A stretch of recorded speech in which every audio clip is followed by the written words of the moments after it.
Sometimes I get so mad, there's no control in me. My thoughts get so bad, I'm like, I might grab a bat, I don't know. My wrath, my blood boils over like, oh God, here goes. I lost all feeling from my head to my toes. You said some shit that I can't let go, so just stay tuned for the rest of the show.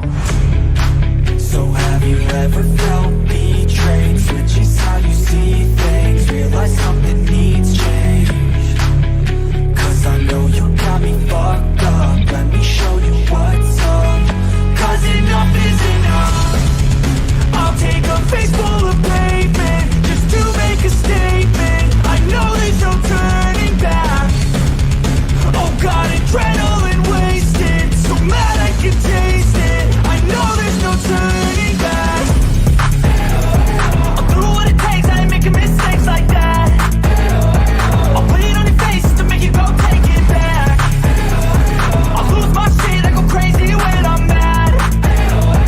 And now you go wish you would shut the fuck up real bad.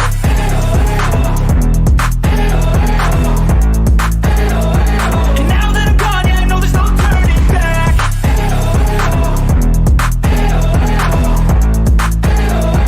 And now that I'm gone, yeah, I know there's no turning back. I don't fucking take smoke, I'ma poke a hole through you, choking's overdue. Come at me and you won't get any older, dude. Crack your holder too. Heating up inside of me, blood so violently. Thanks for trying me. Now it's finally time to see how this rivalry becomes a dynasty.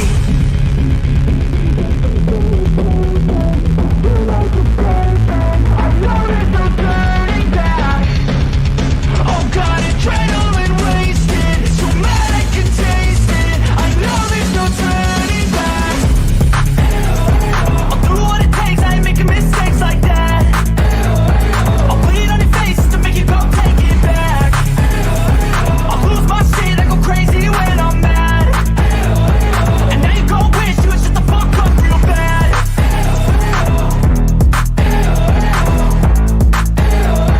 And now that I'm gone, yeah, I know there's no turning back.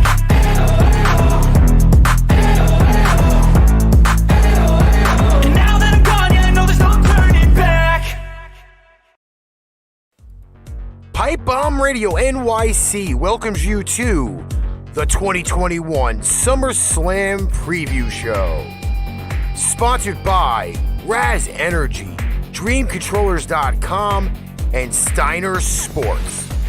And here are your hosts, Darnell the Playmaker Salins, Alex the Bear of Texas Alcazaz, Ricky Litwinkowicz, and special guest host, Jamal Edwards.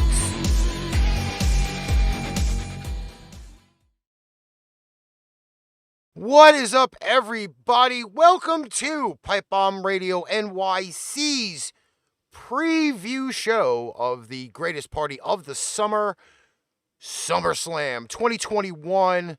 And on your screens, if you are watching us currently on Facebook, YouTube, Twitch, and Twitter, you will see the Bear Man of Texas, Mr. Alex Alcazaz.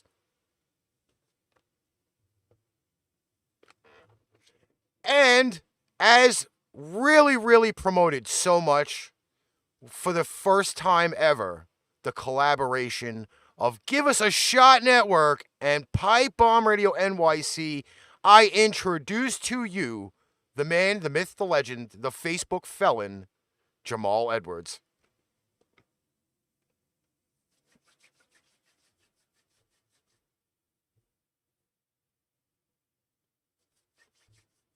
Okay. So before we go and tout the lovely SummerSlam preview thing, I have to ask, first off, why is NXT taking the back seat to SummerSlam?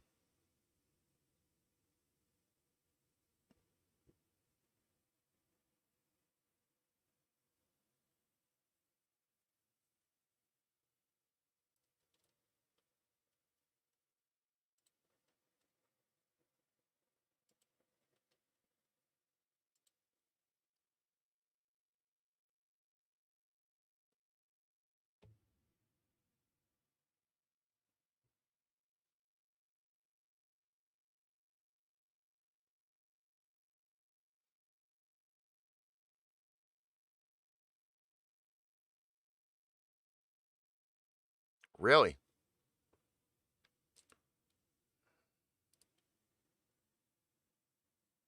Right, Jeremy. It seems that you have the same motto as me: tell the truth, the whole truth, and nothing but the truth. And that's exactly what you did. Like I said, at this point, the WWE is really, I think it's at a past point of no return. And like I said, I'm personally worried about Vince. Why? I mean, part of me believes that the Vince McMahon that we knew during the Attitude Era and the Ruthless Aggression Era, he wouldn't be happy with the content that's being produced right now. I mean, can we honestly say, are we all happy? Are we satisfied with what we see today in WWE? I mean, I'm not. I mean, can anybody say they were happy with anything WWE has done for this past several years? If especially when AEW started, the number one thing that the people who are diehard WWE Vince McMahon supporters say is, "Oh, AEW is grabbing another WWE talent." Oh, blah blah blah. I'm like, well, AEW is 3 years old. I don't know where you expected the talent to come from, but it's not like they're just. Think about what AEW has accomplished. They're not just TNA. They're not just WCW. Darby Allin and Britt Baker are two of their top highest draws.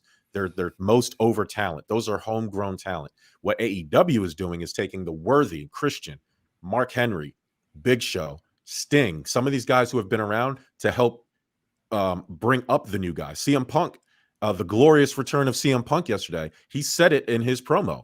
I am here to help the younger guys because that's what professional wrestling is about. I'm not here. And who was the first person he called out? The most over guy in AEW, Darby Allin. So, what WWE's plan is bring in Goldberg to beat up the best champion they have right now in Bobby Lashley. Like, that's their plan. And I don't know. It's just, bring in John Cena, who's probably going to do the job to Roman Reigns. But, John Cena has always come in whenever he felt like it and taken the momentum out of guys like Kevin Owens and Seth Rollins and things of that nature. Brock Lesnar does it all the time. It's just that WWE refuses to evolve with their younger talent. The reason why they're in this hole is because they spent 10 years building up John Cena and only John Cena. When Randy Orton is better than John Cena, literally at everything. Randy Orton's a better mic worker than John Cena is. He's a better wrestler than he is, and he's a better storyteller than John Cena is. Amen. And not only that, let's keep in mind, WWE releases these guys, and then AEW signs them. It's not, so you can't say AEW stole them. WWE let them go. Nope. AEW took them. That's the truth. 100%. Well, just remember that in his promo last night, you see that Punk had left that whole huge gap saying, yeah, I was at a place where I was not mentally sound or physically sound whatsoever. So that was their direct jab, which probably means any of the talent that is going to go out and say something like that is going to say that they're not using the talent correctly or they're abusing the talent to where they get worn down, tired out, instead of kind of stretching them out and giving them a little bit more of a longevity. Yeah, but WWE has been doing that. Like, that's been a number one complaint amongst actual wrestling fans, is that WWE is not utilizing the talent. Pre-show, me and Alex were talking about Dolph Ziggler. Dolph Ziggler should have been a multi-time WWE champion. He is probably, right now, the best, outside of AJ Styles, probably the best wrestler on the roster in terms of ring ability. And he has been since he's been there. And it's just, but he'll never get that credit, and I don't know what it's because the politics that play in. I don't know. Triple H doesn't like him. Vince doesn't like him for whatever the reason is. They're not utilizing what Dolph does well. So that's why when they do want to give him any type of push, people don't believe it because he's been put in this position where they build him up only for him to lose. That was the downfall of Bray Wyatt. That's why Bray Wyatt's no longer there. And they did the same exact thing to Bray Wyatt, just at an accelerated pace. Amen, brother. It's just unbelievable because there's a whole major laundry list of underrated, underutilized talents that goes even before the Attitude Era. And that list just, it seems to be growing, at least 50 names almost within a span of 3 freaking years. Yeah. Well, it's going to grow even more now. WWE is consolidating. They're consolidating. I mean, it's funny that they're talking about relegating NXT back to a true developmental. I hear USA Network's not happy about that. Vince McMahon does not want it to be Vince McMahon doesn't want it to be like its own brand anymore, even though it's been the best wrestling show WWE's had the last several years. Now, I will say the heel turn of Roman Reigns, some things happening on SmackDown. SmackDown has taken over that. However, look at some of the head scratching moves Vince McMahon has made NXT do, and not just NXT, WWE in general. Right, first and foremost, breaking up the Hurt business, the idiocy of doing something like that, breaking up the Undisputed Era. Right, having Sanity on NXT and then bringing them up. We just talked about Nikki ASH. Why is Sanity should have been one of the best things they had. They just ruined things. The Viking Raider War Experience Raider Vikings, whatever they're called now, the Express, whatever they are, ruin them. Heavy Machinery, ruin them. Why are you taking apart these teams that can't succeed on their own? Look at Otis now. It's so sad. Otis could have been one of their top sellers in merchandise. Nobody is pining for him to be a WWE champion, but he could have been one of the most over things that they had. You don't have to be a main eventer to make money for the company. You have to. WWE's downfall, which AEW does really well, and the one thing that's holding AEW back, which will get fixed here in a couple of years, is their women's division. What they do really well is building each card to a main event level. AEW's low card is fire. AEW's tag team scene is fire. Their main event scene is fire. And then they have the stories with Sting and Darby Allin that are fire. Like, they just have these personal stories that WWE just doesn't do anymore. You don't have to be in the main event to be over. You can put Mox was in a bunch of them, in a bunch of these personalized stories that can be built if you give it enough time and energy. But they don't do that. WWE refuses to do that. And that's why they're failing right now. Dude, I can't stop applauding you, brother. I just can't. I mean, everything you say is 100% true. And let me say this about Nikki. I was actually pretty upset when they took away the Twisted Sister persona first, because I loved it. Yeah. And I would always say she should have been champion as the Twisted Sister persona, but as a heel. That would have been the persona even a whole lot better as a heel. And it's funny because I don't know what happened with Alexa Bliss and her injury and things. And then however the women's scene is, which is exactly why women need they need to, I don't know what they need to do in terms of building their lower card. I don't know if it's a talent issue, but what they end up doing is they'll find their 2 or 3 top ladies, and then they'll just mix and match the rest of them into awful tag teams. And you get a thing like happens with Nikki, where she gets lost in the shuffle. They want to keep one foot in the door, like a mismatch with Alexa Bliss as a Twisted Sister. Imagine that now with Alexa Bliss, who Alexa Bliss is now, who's basically the Fiend now. I guess that's who now that Bray Wyatt's gone, Alexa Bliss is the Fiend now, or however, they basically just given Bray Wyatt's gimmick to Alexa. Imagine Nikki with that. Now that's a tag team. That's something that could have been formidable. They're not going to do it. But they're not going to do it. Nope. They're not going to do it. And by the way, I actually will commend Nikki, as we're going to talk about her later on in the show. Mm-hmm. But I do commend her for taking control over her character. For sure. This idea is her idea. It's great. It's a great idea. I really didn't catch it at the beginning of it, where she decided to change, to go from, and I'll really even kind of date this, as the ICW version of Nikki Cross, to this now almost superhero gimmick, which once it started, like, everybody just kind of questioned it, but it's picking up steam as it goes. This is not something WWE had wanted her to do. This is something she went to them and said, hey, I'm tired of this gimmick. I want to do this gimmick. Let's run with it and see where it goes. And believe it or not, as much as nobody really wanted to see Bray Wyatt do the Fiend thing, because they kind of liked that original, like, old school, like, like New Orleans type style gimmick, like, the Fiend thing was his idea. It wasn't something that Vince had said, oh yeah, you know what, we're going to put this ugly, disgusting mask on you and make you look like a freaking horror monster on screen. No, Bray Wyatt went and did that on his own. But yeah, the thing is that how long do you see a gimmick go like that? Because a lot of the gimmicks that they had, for example, Fandango and Tyler Breeze, yeah, that kind of went by the wayside. So the gimmick superstars pretty much don't have very much of a chance these days. Amen. And Steven, I'm actually hoping that does happen. And Steven, I'm going to ask you this. If Bray Wyatt goes to AEW, is Bray Wyatt the guy that's going to take over as the leader of the Dark Order to finish the brilliant work of Mr. Brody Lee? I think he's not the only one that goes there. Personally, I think. Oh no, I don't either. I think Eric Rowan is going to end up there too. Yep. Because if you don't have that, and I don't want to see Braun Strowman. I'm sorry, I don't want to see Braun Strowman there. Hey, I'm gonna shoot Braun Strowman some bail.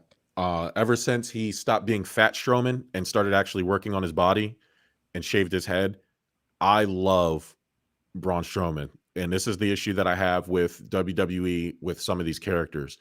Shinsuke Nakamura and Asuka and Andrade, when they go to the main roster, they don't get the level of push they got because Vince McMahon is a 70-year-old white guy who has a 70-year-old white guy mentality and thinks everybody has to speak perfect English. No, they don't. Because look at Asuka. She was wildly popular in NXT. Look at Shinsuke Nakamura, wildly popular in NXT. And the common denominator to their downfall is Vince McMahon telling them, no, and Andrade, wildly popular in NXT.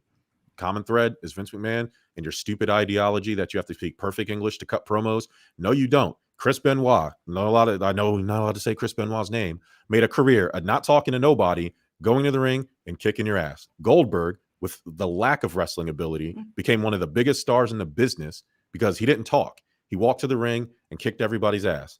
That's how you treat Braun Strowman. They ruined Braun Strowman the moment they turned him face after his first Monster single run, and he was beefing with, I believe, Elias, and they walked him out there with a giant cello. It was at that moment. I said they ruined Braun Strowman. They ruined him forever, and I was right because he never recovered from that. He hit peaks of popularity afterwards, but he never. I think the only time he was more popular is when he. When he was attacking Roman Reigns. That was before. So yeah, they ruined him, and he's never recovered since then. And I honestly right now don't think physically, even though he went through that whole metamorphosis of the shaved head and the working out and ever, his legs are done. Yeah. Like he physically is done. So like I again, that's another reason why I don't want to see him go anywhere. I'd rather see him just fade off into obscurity a little bit. If you've checked his social media stuff, he looks even better now. And I know a lot of these guys do that. They don't have nothing to do but work out. I will say to Alex's point, asking Steve Waldman, I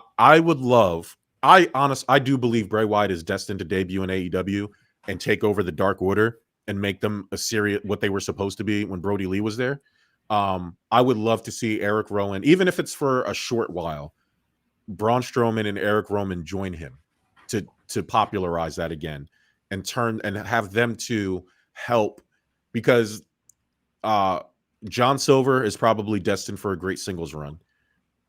Uno is probably destined for something outside of the Dark Order. A group like that is a bunch of guys that don't have a place. John Silver has already established himself as a star. Yeah. He needs to break away from that. Evil Uno probably needs to break away from that.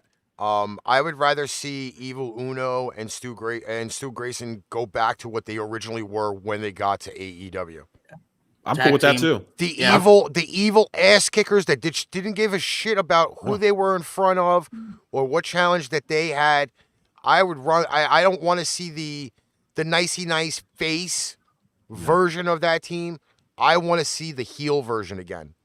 Yeah. Because believe it or not, once they turned face, they lost a lot of that notability to being in that ring every week. But the Dark Order did that too. They turned into like a family friendly. They lost all direction, which is understandable. Nobody's blaming them for dropping the ball. You know, they banded together, took care of Brody Lee's son, and you know they just don't have anything to do. It's not if the months that they spent building up the Dark Order for it to just fade away, I think is a mistake. I do think Bray Wyatt is destined.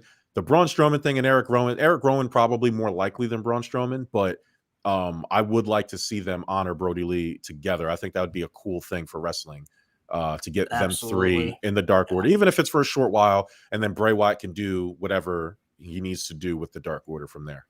All right, so we actually have a bunch of people in the chat. I believe it's Sweet. like 27 at this point, which is amazing. Thank you to all popping in on this Saturday afternoon. We are going to get to some of the wrestling, however. Yeah. These matches are not being done in any particular order. Why? Because we never know what the predictability of VKM is when it comes to doing a show. Yeah.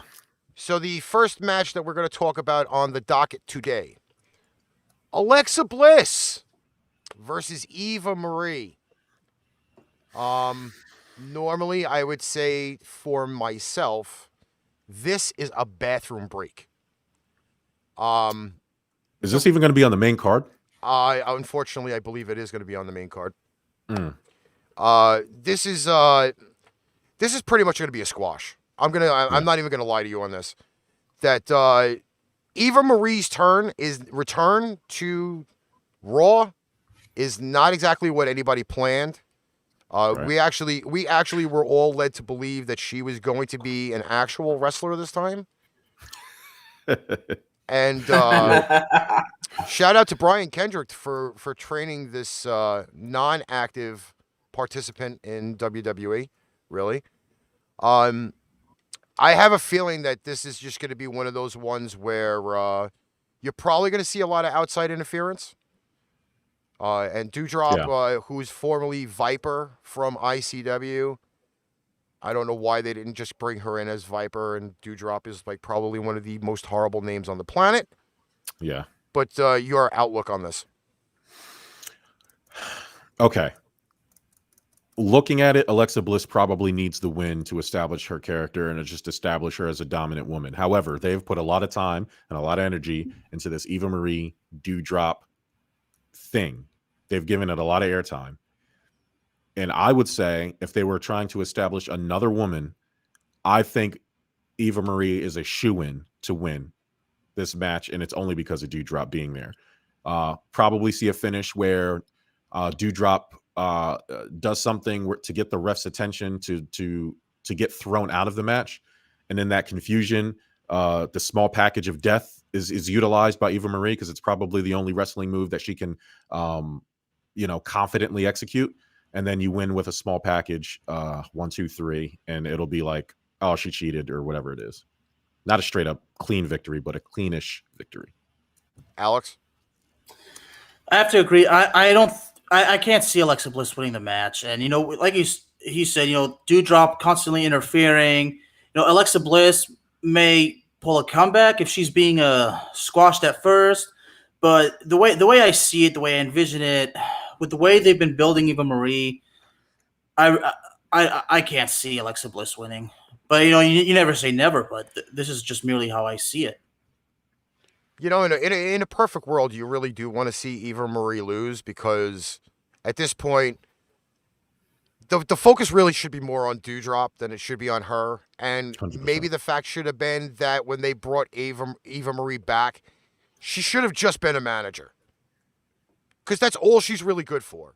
Yeah. She may be a great mouthpiece for doing a promo, but she, again, is going back to the whole last time when she returned, where she all of a sudden miraculously had, quote, wardrobe malfunctions in order to prevent matches from happening. Brutal. Again, I really would love to see Eva Marie just eat it on this one, because if you really want to do it, and it's kind of sad to say that this is the direction it's probably going to go in, but they dropped the ball legitimately when they had Bray and Alexa together. Yeah. If you're going to keep this steam rolling, especially since she had that huge win over Shayna Baszler, she's had some wins over Nia Jax as of late, you got to keep that rolling. I'm sorry. I don't see that gimmick getting thrown away, and you really kind of have to push. You have to push Alexa on this. I mean, you're stuck on it at this point because, like you mentioned, the win over Shayna Baszler, the win over Nia Jax, it would be incredibly idiotic to take that momentum away. You're building her. You're making progress. Why would you just want to abandon it? I mean, like you said, you're stuck with it. You dug yourself in that hole. Do it. Build it. You're talking about the company that broke up the Hurt Business and the Undisputed Era in the same calendar year. Yeah. So Exactly. But So you know what? basically, they won't understand where I'm coming from. They obviously, yeah, you're right. So basically, I'm wasting my breath, but by trying to convince them to do. I was trying to say that in a right? nice way. I was trying to ease you into it. We're somehow. Well, yeah. I mean, you're telepathically right. Yeah. We're somehow Yeah. telepathically. But you're right, telling Jeremy. I them. mean, they don't see it that way. So, the next match we have, again, matches are not being done in any particular order because I feel at some points championship matches should be a little bit more elevated than anything else. Next up on my list of matches where I may just take a trip to the bathroom. Oh my God. Drew McIntyre versus Jinder Mahal. It's a squash match, glorified squash match. It's just a match to get Drew on the card to show his dominance. This match will probably last about 30 seconds. All these people hyping up Drew McIntyre because he won. He was the champion during the bubble era, and they try to elevate him to something that another talent that Vince ruined by turning him face. He comes out there with a stupid ass sword. They took away the Scottish psychopath. I don't understand this thing that where they turned the heel, who was a monster heel, a great heel. When they turn him face, now he has to be a smiley guy and crack jokes. Why can't he just be the Scottish psychopath to the bad guys now? Like, I don't understand why you have to drastically change these characters, because now what you do is you take away the allure of what Drew. Look at this guy. Look at his picture now. He looks like he just hopped off of a Harley Davidson. He's about to go drink some Natty Lights down at the OK Corral. His stupid leather jacket. It looks awful, bro. I was actually thinking he came from a boy band show, but that's beside the point. Yeah, there we go. I like this better. Boy band show. But you know what? Here's my problem with this whole former 3MB matchup, because a lot of people will fail to mention that both of these guys were in 3MB. Oh, yeah, that's right. There we go. I understand Jinder got hurt and was gone for a extremely long time. Okay. His character, when he was running around with the WWE Championship, I have to say was probably one of the best heel championship runs I've seen in a long time. Jinder Mahal's championship run is super underrated. Yeah. Exactly my point. And his body transformation, I'm not sure if anybody's ever seen the actual Jinder Mahal workout videos. He is torn up ripped. Yeah. Okay. And for them to kind of ease him back in is an understatement. That they're immediately just throwing him into a pay-per-view, not even like a month and a half after returning back to Raw. I really, honestly would love to see Drew McIntyre lose, personally. It would be amazing. It would be amazing. And you can't rule it out. You can't rule it out for some reason. Well, you can't rule it out because you know that Jinder is somebody by hook or crook going to try and cheat on this. Yes. Yeah, for that sure. I definitely will tell you. So, I also do know, and again, because I read a lot of the dirt sheets, that there has been a lot of unhappy Drew McIntyre as of late. And the only reason why he's winning is to just keep his ugly face around. I believe that 100%, especially with AEW climbing the way they are, WWE giving out bad contracts to guys who shouldn't be on the roster, giving out tons of money, giving guys wins when they probably shouldn't be winning for the sake of story. I believe that 100%. Jinder Mahal, they ruined another case where they ruined a great thing. Was an original champion. They made him too goofy. He should have been the Triple H version of his character, a cerebral assassin. They should have made him more ruthless, more sinister. He had the posse, but they made it a joke. Like he taunted his opponents like a bully, like a schoolyard bully, instead of having him savagely beat up people like he could have. And I would love for him to start that again. He has an opportunity to reinvent himself as a dominant heel. They don't have any true heels. Like, they have guys that people don't like. They don't have I don't think they have a true heel on the roster. Alex, your take. They don't have they don't have basically like the caliber, like you mentioned. Like, they don't have the Triple H like heel. And you're right. I could see Jinder Mahal being like how Triple H was, but like you said, it's like if he's that ripped, why would you not have him beating the crap out of everybody. It makes no sense. But then again, it's, like you said. But as far as Drew McIntyre goes, the face turn at first, I was like, okay, fine. Because at the same time, if he was going to win the Royal Rumble and main event, maybe we'll see it. But as far as Drew McIntyre goes, I mean, I do feel bad that 2020 kind of had to, because I'm sure that the match at WrestleMania, him winning the title, being Brock Lesnar, would have been huge. Yeah. But as far as McIntyre goes, I don't even know where he goes from here, really, because they've ruined him to the point where I don't know. I mean, is there any hope left for the guy? I mean, for Jinder Mahal, I can only hope they can revive it because like you said, his championship run, everybody likes to shit all over it, but honestly, it was underrated. And it was underrated for sure, and it was not used properly, like you mentioned. It was not used properly at all. So, yeah, the I next can only move, pray that they revive Mahal. I can only pray, but the next move for Drew McIntyre is absolutely SmackDown. After we'll spoiler, Roman Reigns is going to beat John Cena, but after that's over and they do another shakeup, Drew McIntyre's next move is SmackDown, 100%. I would regret to see that. I'll be honest. I don't think that's. At some point, maybe it's just time for him to go. I'll be honest with you. Oh wow. Anti McIntyre here. Well, no. See, this is kind of the deal, and I'll steal a line from Cultaholic Wrestling on YouTube.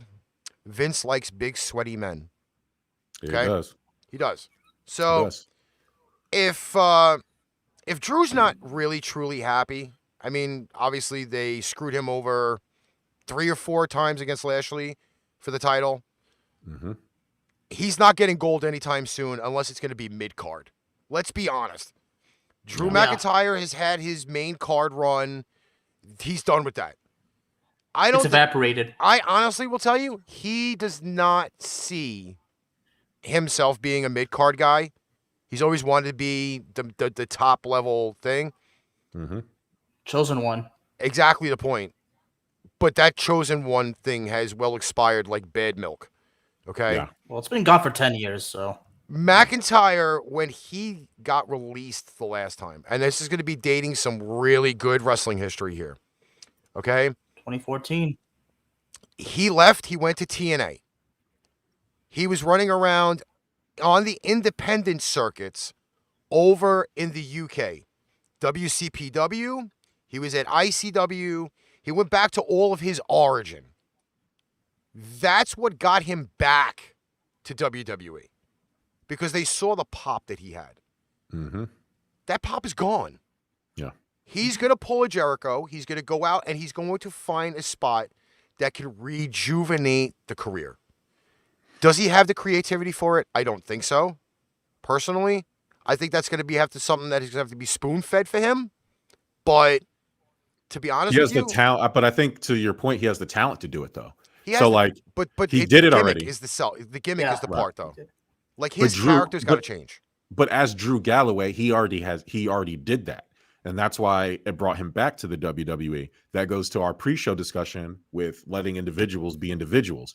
He went out as a dude who was our lasting image of him from the Chosen One was a guy in awful pleather pants and a bad bandana and awful sunglasses, to Drew Galloway, to now coming back to NXT to be the Scottish psychopath, to the guy we see now. He did that on his own. WWE is ruining it. And that's, and I think you're right. The only way to fix it, and this is where WWE has to be careful. AEW has already arrived. They've already proven that they've beaten WWE already. Now it's time to elevate. Rampage is the next step. CM Punk arriving there puts AEW it was on Sports Center, bro. AEW was on Sports Center because of CM Punk. It's time now. Now you're going to see the launch. And again, people like to hold AEW to an unrealistic standard. They're only 3 years old as a company, as opposed to WWE's 50+ year history. Now's the time for AEW. Now they have the main stage spotlight. They've been doing everything the right way. So you watch what happens. They keep playing around with people like Drew McIntyre. Can I, gentlemen, as far as Drew McIntyre goes, like if he were to be released within the next 3 months, if AEW would have their sights on him, I would let Drew McIntyre kind of rebuild himself. Like if AEW had plans to portray him as the Scottish Psycho, I would let him basically go to Japan, go to Europe. You got to rebuild it. Like he's got to regain his confidence because we all know he's unhappy. I will honestly tell you this, and I don't want to really kind of step away from the pay-per-view or anything else. Yeah, we can get back to it. Sorry. The hottest place to go is New Japan. Yeah, for sure, 100%. Yeah. Whether it's in California in the LA dojo or that setup there, I think they call it Strong, or you actually go to Japan. That is the next hot spot to go. If you want to rejuvenate anything, that is where you're going to go. Because that's why I strongly recommend it. Well, AEW has partnered. That's the other thing AEW does well. They have made partnerships with Impact and New Japan and some of these smaller circuits, so it works out for the them. NWA, I think, as well. Yeah. Okay. So next match we're going to roll to is... I wish I had a drum roll for this. Oh, my Lord. Hey, Lars Sheamus versus Damien Priest. Who would like to start on this one? Damien Priest is going to win. 100%. That's the only reason he's in this match, because they've already shown they believe in him. They're not going to throw him on a pay-per-view title match and have him lose. I honestly think it's going to be a sleeper match. I think it'll probably be one of the best matches on the card because I like both these guys. But storyline wise, it makes too much sense for Priest to. It doesn't make you would effectively be killing a newer generation talent that has potential for Sheamus, and I don't think Sheamus is at that level where you can afford to do that. I agree. Damien Priest, obviously WWE has all the confidence and the faith in him. As far as this match goes, I'm asking myself, will John Morrison and The Miz get involved in the match? No, I think that's over with. I think that's why you haven't seen Damien do anything. I think they're trying to get him, get him some shine. But if you want to build him up to what he was to capitalize on that, now's the time. He's kind of been floundering for a little bit. And I think this is what you do. This is and honestly, and for other things, logistically, I don't see many title changes on this card, so this makes sense to be a candidate for a title change.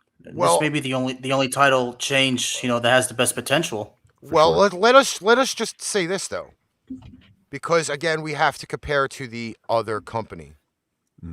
AEW legit took over this weekend. 100%. In one short hour, they have legit turned the sports entertainment pro wrestling world ablaze. Okay? Yep. You probably will see a few title changes. This one, I do think is going to be a title change. Yeah. And here's my reasoning. The reasoning is that this particular entertainer, Mr. Damien Priest, has been living under the Bad Bunny cloud since WrestleMania. Yeah. He has not been relevant. In my opinion, when he was in NXT, he probably was more one of the entertaining guys in NXT because he brought it. This matchup with Sheamus has been obviously around the block way more times than a city bus. But to me, like, this may be the time where Sheamus is going to have to try to elevate somebody else. Like, he's legit going to have to elevate somebody else. Oh, my God. Darnell's on camera for the first time ever. Holy crap. I was wondering how long are you going to notice I was in here. I am watching the OBS right now, actually. But I'm going to tell you this. What's going on, fellas? What up? What up? I really do feel this is one of the title changes. I really do feel that is the way to go. Catch me up to speed. What we got so far? We are only into, I believe, match number 3. We started the upward climb. We went over Alexa and Eva Marie. We went over Alexa, Drew McIntyre and Jinder Mahal. Drew McIntyre. The chat is going crazy because Darnell is actually on screen for the first time ever. And I see here, is that the United States Championship on my screen? That would be it. Damien Priest. There you go. Okay. Yeah. I think that's unified across the board. Shout out to all 50 of y'all on Facebook checking us out too, man. Appreciate you. And do us a favor, please. Share this thing out. If you like what you see, wherever you're watching it from. Please give it a like, a follow, a subscribe, a share. We're currently on 5 different pages right now. As you can see, I ain't changed no clothes. Nothing. I got home and I caught straight on here. Yeah, my man. I'm at work right now. Hopefully, we stay that way. Stay Okay. quiet over here. I wish I can do what you do at work, but I can't. Yeah. So next match up on the card is going to be the Mysterios versus the Usos for the WWE SmackDown Tag Team titles. All right, so we have here the first ever father-son duo to become tag team champions. But they're going against one of the best tag teams of this generation, the Usos. This storyline makes it up in the air based on how they told it. It's up in the air. You don't know. Me personally, it's all about the bloodline. The bloodline has all the titles. The bloodline is going to keep all the titles. And yes, that is a spoiler for an upcoming match. They will win the titles, but not because the Mysterios beat them. They'll win the titles because Dominic finally turns on his father tomorrow night and gets Rey Mysterio the hell up out of WWE and lets Dominic be his own guy. So the Usos will win. It makes more sense for them to win, but it will be because Dominic finally. You know what? That's a good thing that you said that, because you kind of see it. Those who actually pay attention to the small things. Dominic is making mistakes. It's time. Ray's being hard on him. Dominic, he got that look like he want to do his own thing now. Well, it's time. That's all. That's all I'm saying. 100%.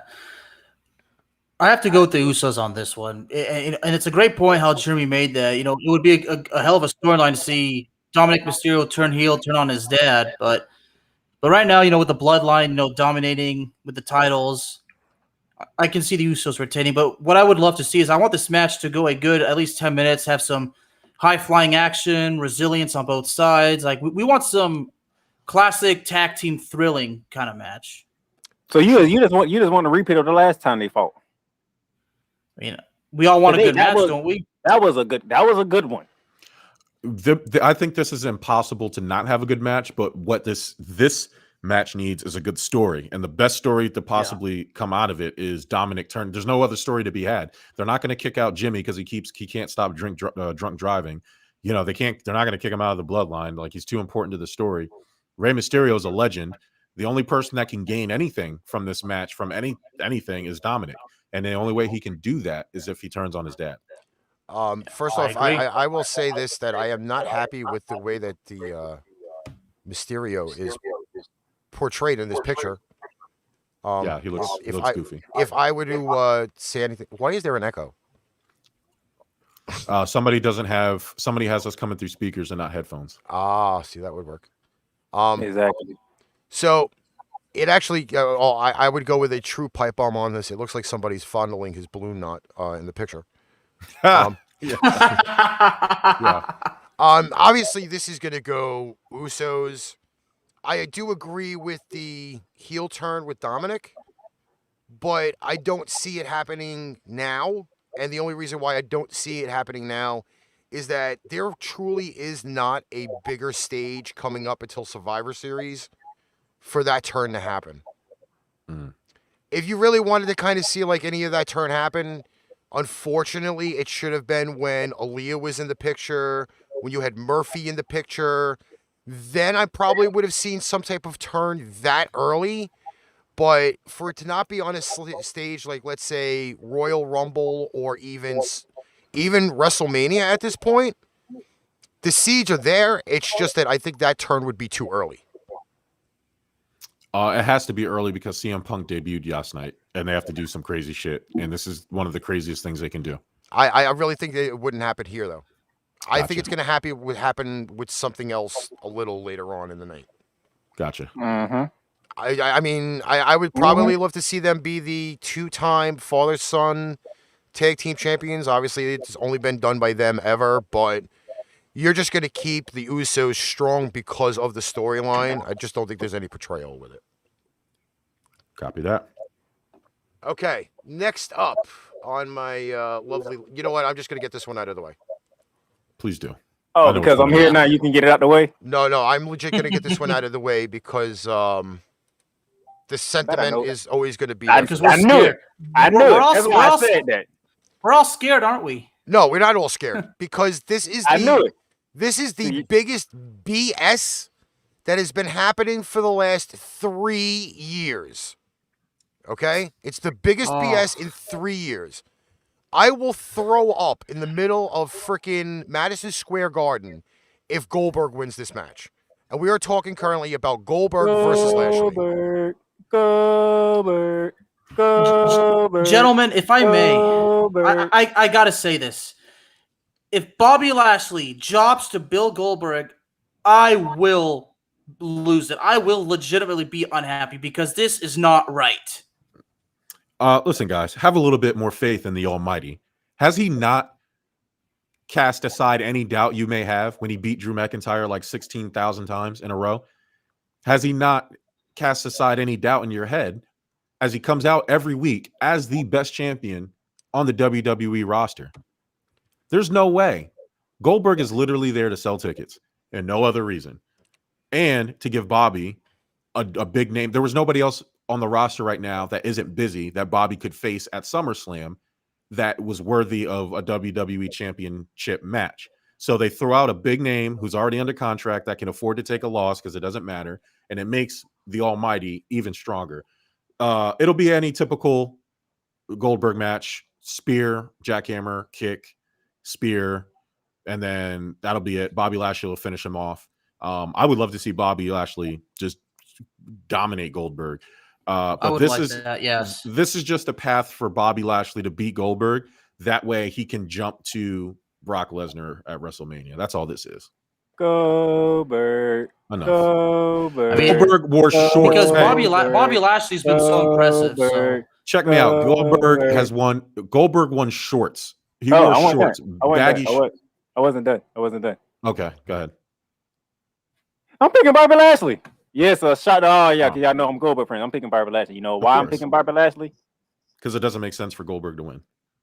That's one of them. Yep. Another reason is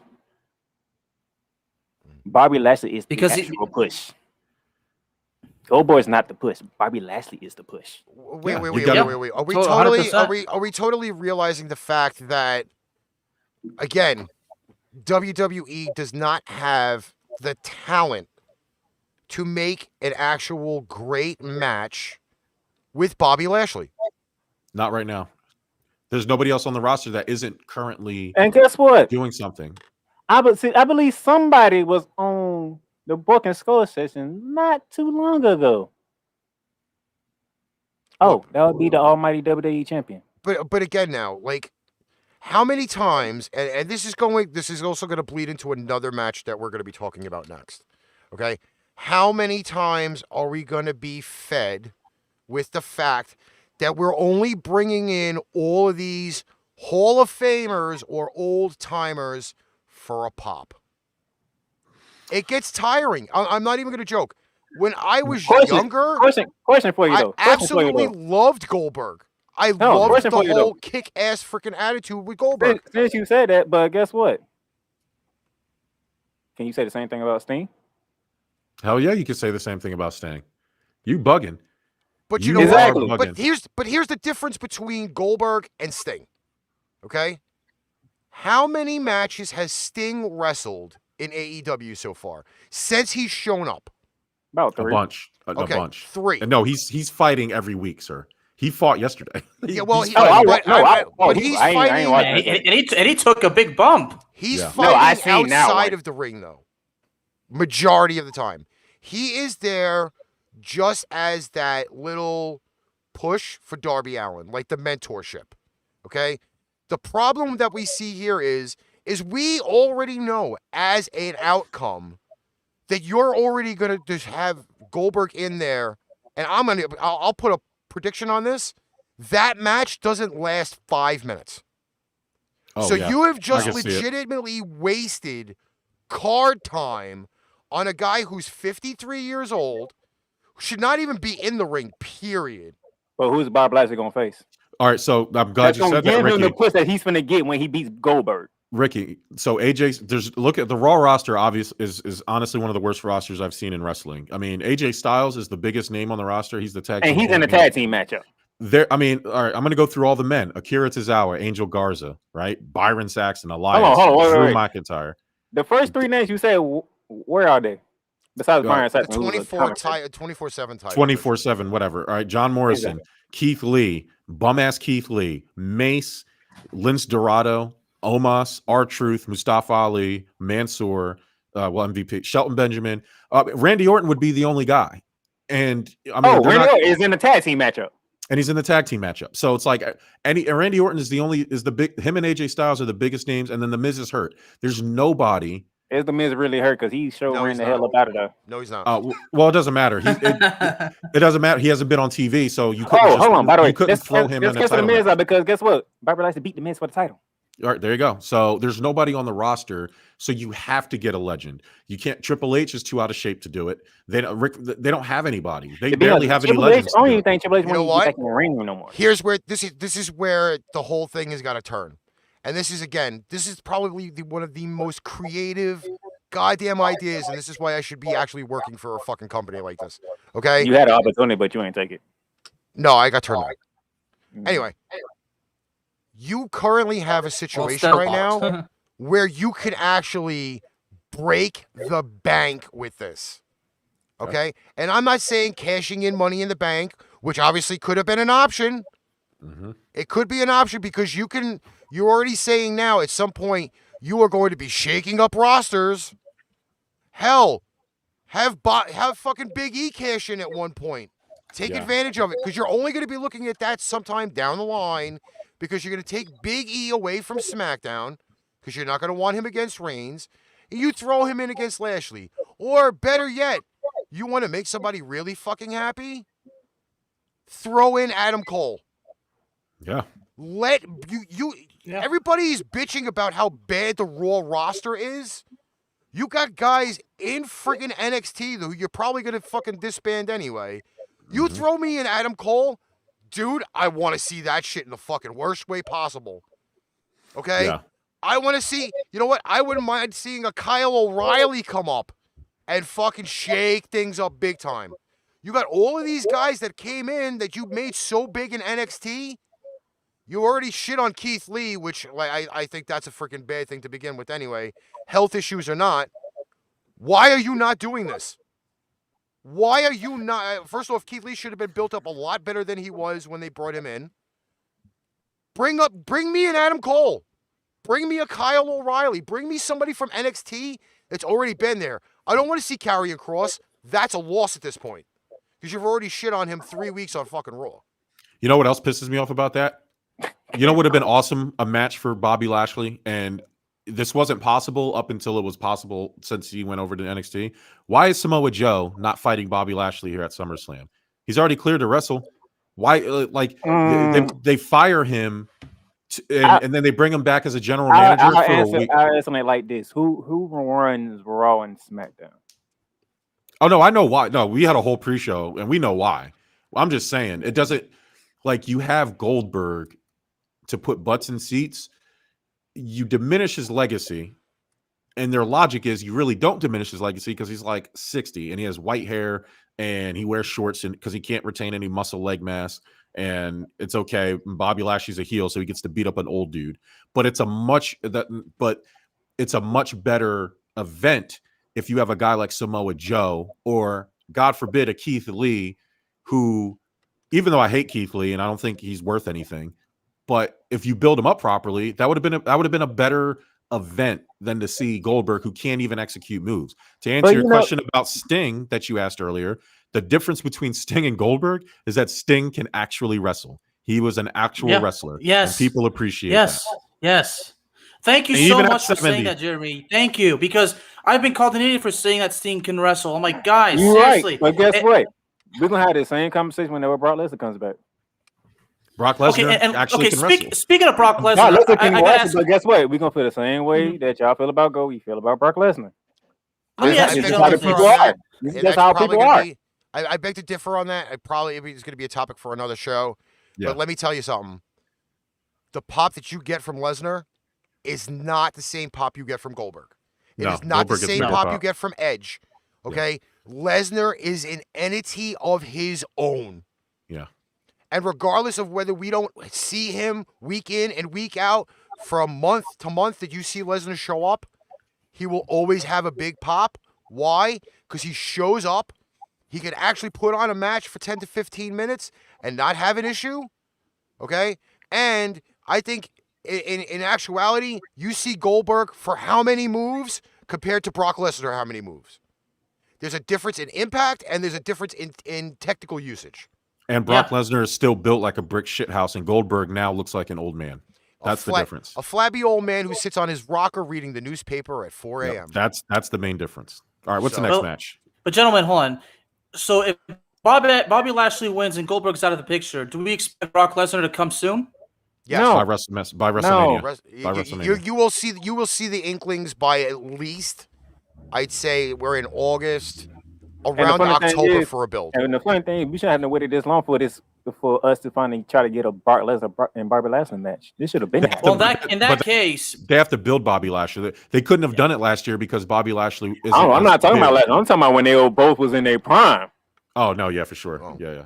Well, okay. Listen. But if we do get Lashley and Lesnar, who's the heel and who's the face? Last question: who's the heel and who's the face? Does it really even matter? Lesnar is the face. Lesnar's going to be. Does it even matter? The biggest pop. Oh, yeah. Right. Lesnar like being a heel anyway. He don't really care.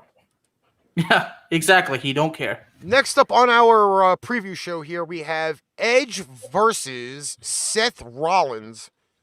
And all right, so this goes back to correct me, Bear Man. I want to say 2014. Yes, the angle where Seth Rollins threatened to paralyze Edge for life with the Money in briefcase too. Yeah. I knew this was going to happen, gentlemen. When Edge came back and he was cleared, he was going to stay longer. I knew eventually they have to put him in a feud with Seth Rollins because of that particular angle. Now, I knew it.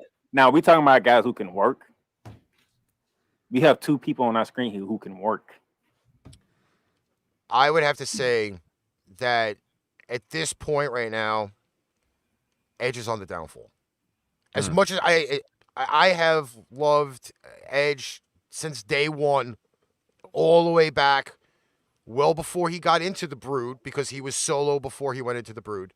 All right. You know what he did on SmackDown, right? His bloodbath of Seth Rollins last night, although that was the worst looking blood I've ever seen in my entire career. You mean chocolate syrup? Chocolate syrup? It was a mix of chocolate syrup and crap. Yeah. They ain't even call it blood. They call it brew bath. But it was the worst bloodbath I've probably ever seen, because I know blood is not that dark.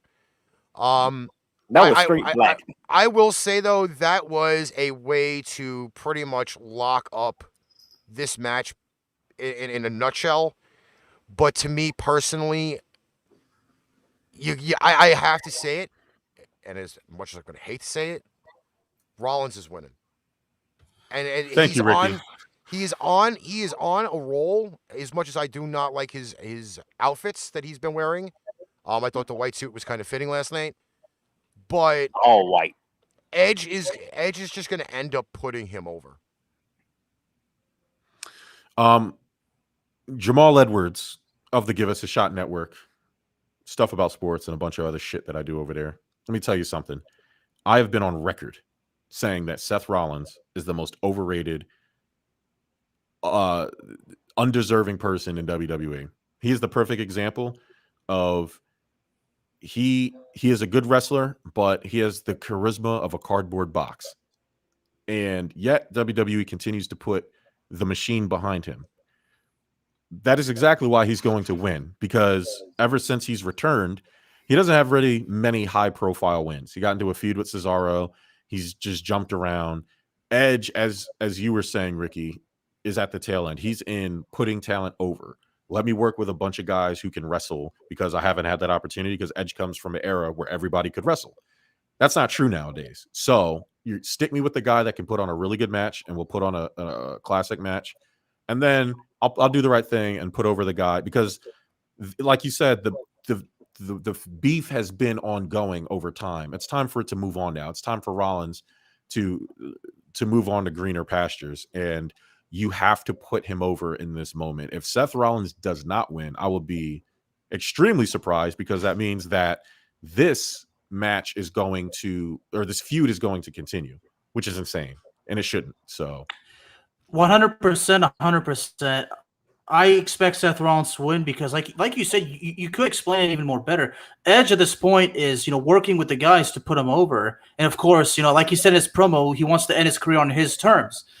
And Edge is not a full-time guy. I mean, he wrestles. I mean, because at this point, with the neck, with the triple fusion, obviously we can't expect him to wrestle every night. But in my case, look, if Seth Rollins wins, it doesn't bother me. But I want them. It's the structure and how the match goes. That's what's gonna matter to me. I mean, obviously, I don't see how the match is gonna go. It could go any way. That's something I'll have to say once the match concludes. But you're absolutely right. At this point, the whole thing's with Rollins. They put him that feud with Cesaro. Cesaro won at WrestleMania, but then nothing ever came after that. At least nothing I think of. But at this point, Seth Rollins is going to get over, and Edge is really just there to work with the guys and put him over. So that's why I expect Rollins to win, because my reason is because Edge puts guys over now, just like that. I'm gonna say this. One of the things growing up watching wrestling, we liked the long-term build, correct? yeah, for sure. Would you consider this a long-term build? No. Yeah. No. They have history. I would say that. I would say it was a long-term build. Not this particular. They have history. All right. So no. All right. Yeah, you're right. I wouldn't consider this match a long-term build. But I consider them having history that I'm sure WWE will touch upon. But you know what? So, Like I look at this. I think that probably this is one of those things that is just well past expiration. And here's the reason why. I understand we're going back to what, 2014. If you're going back to 2014, that's all fine and good. But you're also looking at 7 years of history for a guy that was not around as much. You had Rollins around the entire time. And if that's the case where you're going to start pushing this issue as a 7 years later deal, that's what they have been doing. Have you noticed the promos? They always go back I to Seth understand Rollins that, not but you know pulling what, the though? trigger in 2014. But you're now dealing with, again, a guy who's just legitimately still kind of getting his feel back because he's obviously not wrestling as much. Okay? Obviously, I'm going to tell you this. Rollins is going to carry this match. He is going to carry the match from start to finish. Yes, Edge will have his moments, but Rollins is going to be taking in the role the same way as it always been with The Undertaker. That's the comparison. Rollins is going to carry the match, so that way Edge can last the entire match. So if Rollins carries the match, let me ask you this, Ricky: Does Seth Rollins win cleanly? I think he will. I think he will. I do want to mention though, however, during the pre-show, if Jamal had to go to work, because that's where he was doing the show from, he was going to dismiss. He didn't have to say anything. It's totally understandable. It's not that he got disconnected. He is currently on the job. And I do shout out to Jamal because he's a firefighter. He is one of those essential guys that we rely on 24/7. So if he doesn't get the chance to come back, we're okay. Let me see here. Yeah, I got Seth Rollins winning this one. So, I mean, it's simple. Edge is just there to put the guys over, to mentor the young guys, veteran training, veteran leadership, veteran advice to the guys, and like you said, he wants to. We'll give him this. Edge needs to end his career on his terms. Again, he's there. He's and there. That's what we want. We respect him. So he's going to be there to enhance the talent. That's exactly what it is. Yeah. All right. We are going to take he has a backstage role. Yes, he does. I believe he's also in Hey, the development. Let's get an NXT matchup. in Producer, there real quick. and a coach. Yeah, Because pretty sure he's a producer and there's coach. 2 matches I'm pretty interested in Sunday. All right, Jamal's back. Okay. All Sorry. right, welcome back, brother. Sorry. Listen, welcome back. I did legit give you a huge shout out for you being on the JOB, Thank and you. Appreciate you. I told everybody that you are one of our essential guys. So if you needed to depart, we totally understood. It's not a big deal. Yeah. There was a mix up. Luckily, it's not in my area, so we're good to go. So I'm good. All right. This is what we are going to do. We are going to take a word from one of our sponsors, and when we come back, the guys will be discussing Orton, AJ Styles, Omos, and the Why'd you just say Raw Tag Team Championship? because that's just not the mood I'm in right now, okay? But we will be right back. We have a word from moderncontrollers.com.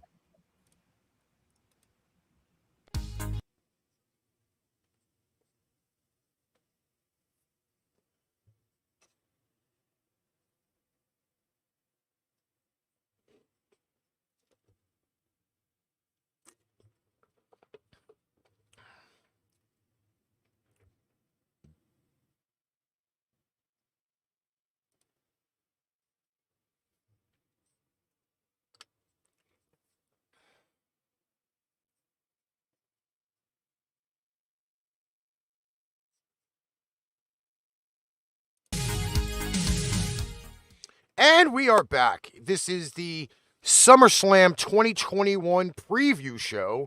We are legit now 3 hours and counting till the show starts out there in the desert at Allegiant Stadium, home of the LA Raiders.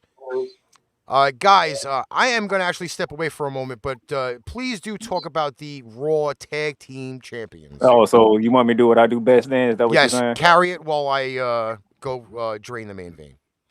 All right, so we have the Raw Tag Team titles on the line. The champs AJ Styles, the phenomenal one, his personal colossal Omos, giant of a man, against the reinformed RK Bro. And yes, by the way, Bearman, I actually hate saying that. Yeah, that's awful. That's an Now, awful name. before I let Bearman and Jamal dive into this is how we got here. Started off with RK Bro. More like Randy Orton trying to take somebody under his ring, give him some pointers, some lessons, would you say? Mm-hmm. They won some matches. Riddle was on a roll. Randy Orton wasn't too happy. Randy Orton took a break. Comes back. Riddle trying to pick up where we left off at. Randy Orton didn't want it. But hey, give Matt Riddle credit. He kept coming back. Even after he ate RKO, which I was so happy to see, to be completely honest. Mm-hmm. He kept coming back. He kept having Randy Orton's back. Randy Orton said, you know what? Let's go for it. So this is how we got here because AJ Styles and Omos kept pushing Randy Orton. And Matt Riddle wouldn't go away. So Jamal, you're the guest. So I give this Raw Tag Team title match to you first. I'm going to go ahead and pick Randy Orton and Matt Riddle. There's no other reason to put them back together if they weren't going to win the tag team titles. The Omos and AJ Styles pairing, like they won the tag team titles and they didn't even show up on Raw for like a month after they won it. I don't think there's any real long-term plan. AJ Styles is too good to be saddled with this guy. Like, and on top of that, they ain't even wrestled together before they got to the tag team match. Right. It's like it doesn't make sense. There's no reason to give this much time to break up RK Bro and to put him back together and then give him a title match if they weren't going to win the title. I don't know. It just doesn't make it makes too much sense to not do it. And then you'll do the traditional, it'll give something Randy Orton to do. It'll give Matt Riddle something to do. It'll elevate him, keeping them together. AJ Styles can move on to bigger and better things, hopefully back to SmackDown. Omos has no real future in the WWE, so to waste our time with him as a champion doesn't make much more sense. So well, you're absolutely right, Jeremy. If they just put RK Bro back together, and the way you see Randy Orton be appreciative, he praises Riddle. I mean, well, what's the point? What was the point of it if they're not going to put the belts on them? And you're right. It made absolutely no sense. AJ Styles and Almas, they win the titles, but then we don't see them for like 3 to 4 weeks. I mean, seriously, what the heck is that? Mhm. But and knowing AJ Styles to me, he's not in the tag team kind of world. He's more of the single superstar run guy.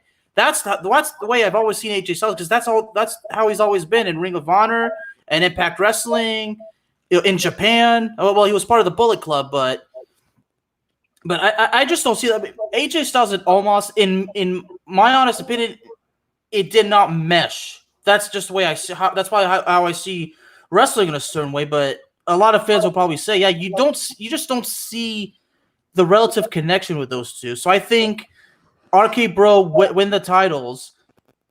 That's my prediction. But I'm asking myself, how is this match gonna go? Like, and what's gonna happen? Like, after, are they gonna go to the point where AJ Styles and Omos keep teaming, but then at the point Omos gets tired of AJ Styles? I mean, I don't know. But right now, the biggest thing on my mind is, how is this match gonna go? Like, who's gonna pin who to for the change? You want to hear my prediction? I'd love to. AJ Styles eats the pin after an RKO by Matt Riddle. That's how this match ends. Oh, dude, absolutely ingenious, brother. Absolutely genius. That's how that match is going to end. So you're saying Matt Riddle delivers the RKO, not Randy Orton? Matt Riddle will deliver the RKO to Omos will take out Randy Orton somehow. Riddle will toss Omos over the rope.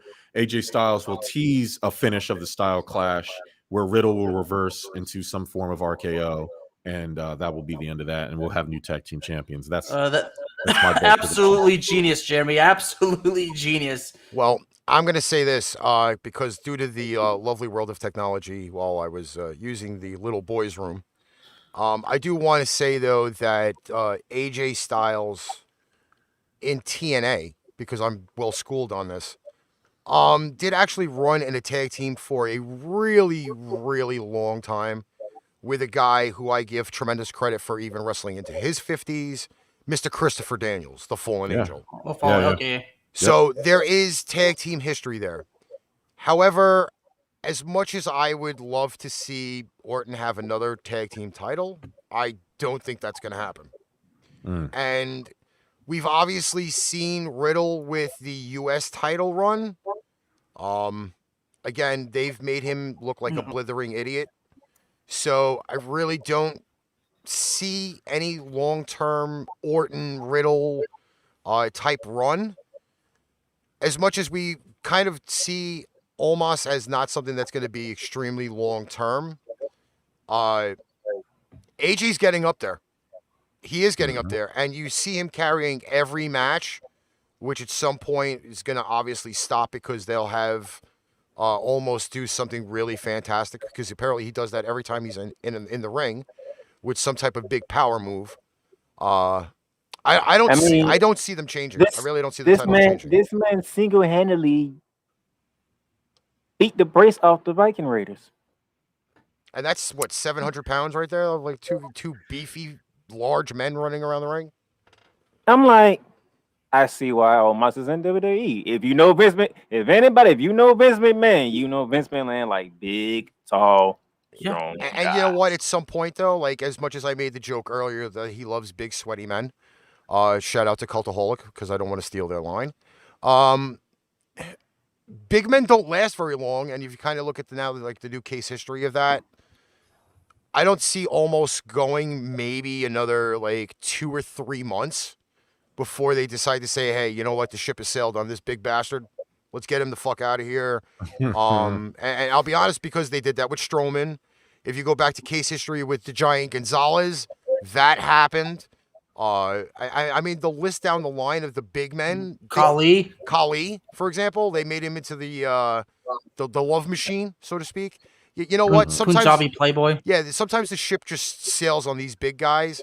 But for now, they're not going to do it because they need somebody to sit there and support AJ. Yeah. It's the chronic truth. That's why they put them two together. Let me ask, I guess, this, because this is what I feel I'm waiting for when it comes to Matt Riddle. because they always talk about he used to do MMA, right? We not haven't really seen him do MMA right now.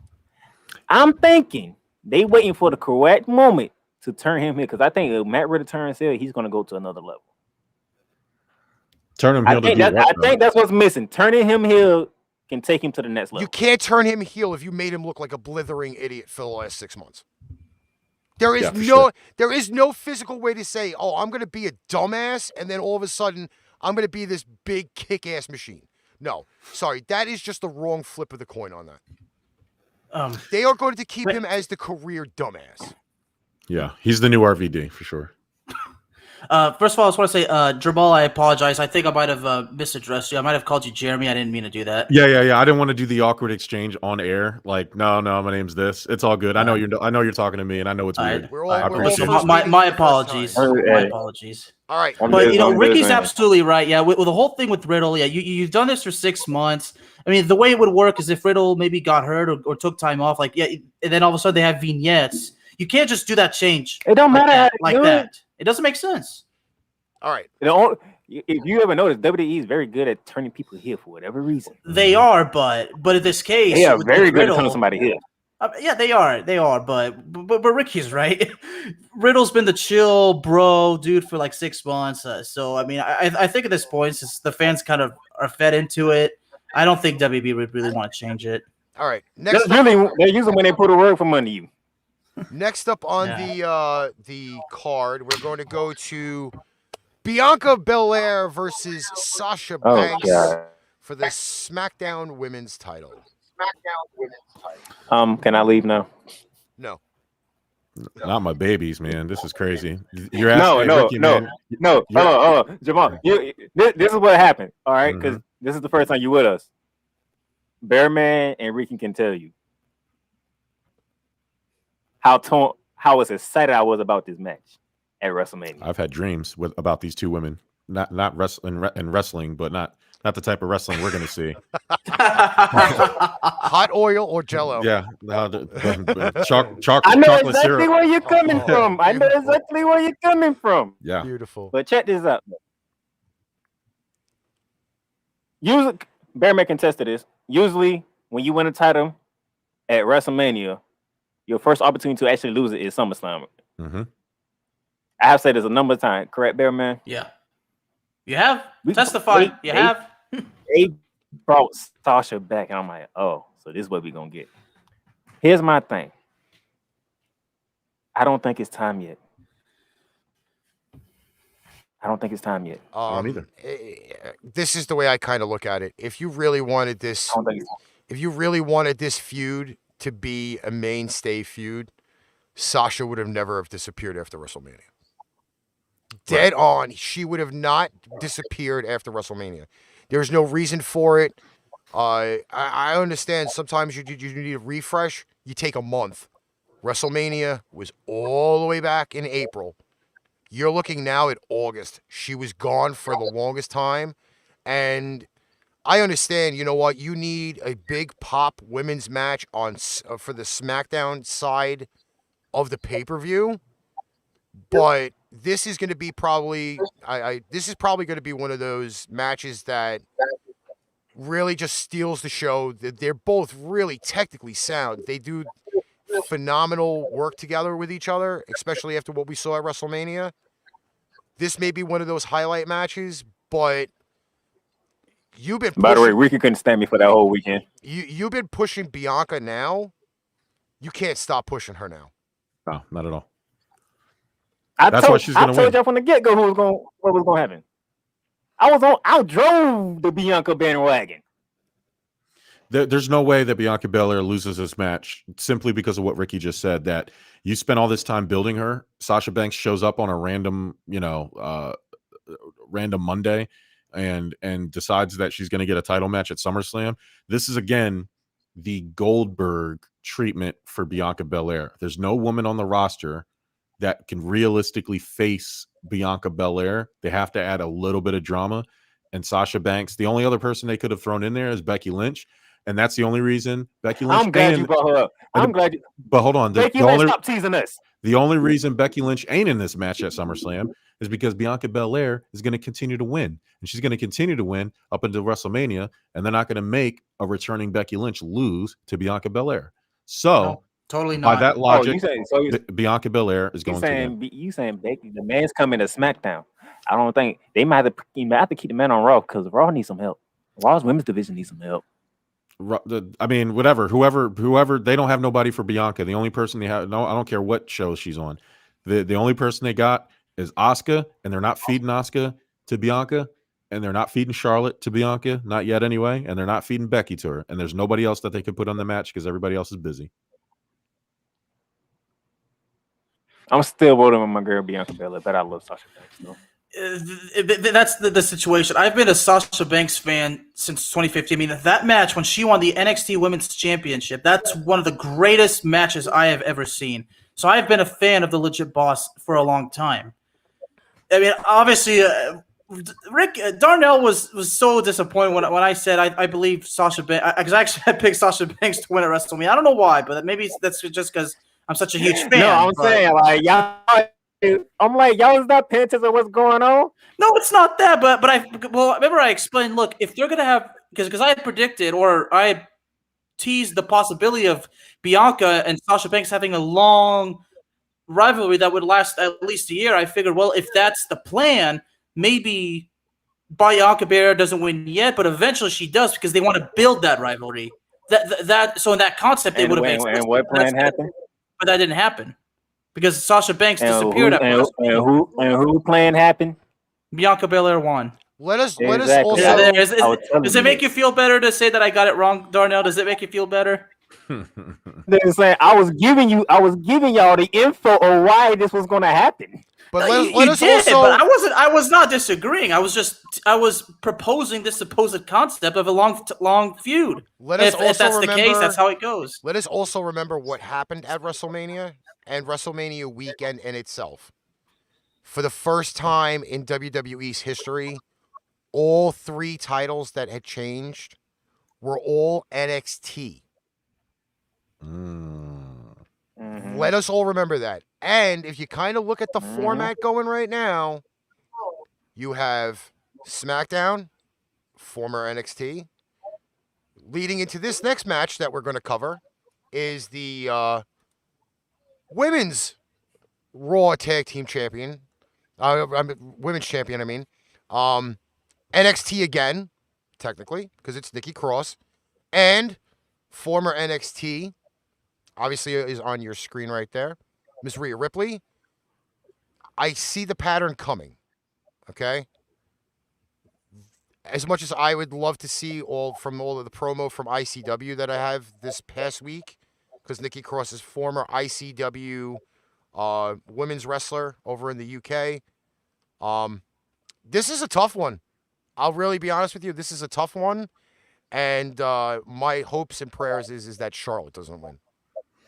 This is not a tough one, Ricky. This is not a tough one. Nikki ASH is going to win. This is the exact build match. This is probably one of the only matches they're going to get right in terms, or they've gotten right so far in terms of build. This is the exact type of match that they need. Like, they got the pop of her winning the title out of nowhere because of her Money in the Bank briefcase. Now they have to legitimize her as a champion. This is the match that does it, because not only do you put her against Rhea Ripley, who was billed as the next women's great dominant NXT champion, former Raw Women's Champion, then you put her up against Charlotte Flair, who is a top 5 women wrestler of all time. That's how you legitimize somebody who you want to portray as a star and elevate as a champion. This match is not hard to predict. Nikki will win 100%. The question is, who does she pin? That's the only question. That's what's okay. This is the way I kind of envision it ending. Charlotte Flair and Rhea Ripley are brawling. Then all of a sudden, Nikki SAH comes in and then does something, and the match is over. That's the way I see it. But you're right. This match really isn't hard to predict. But I've said this before.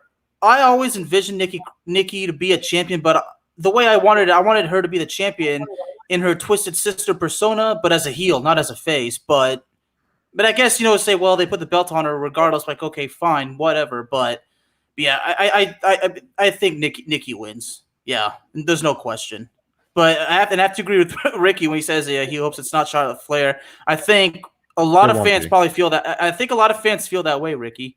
But here's my question now, and I throw this one out here because of the events from this past weekend, not this weekend, last weekend at AAA Mania. Obviously, she was backstage in Mexico that Saturday evening when they had Omega versus Andrade.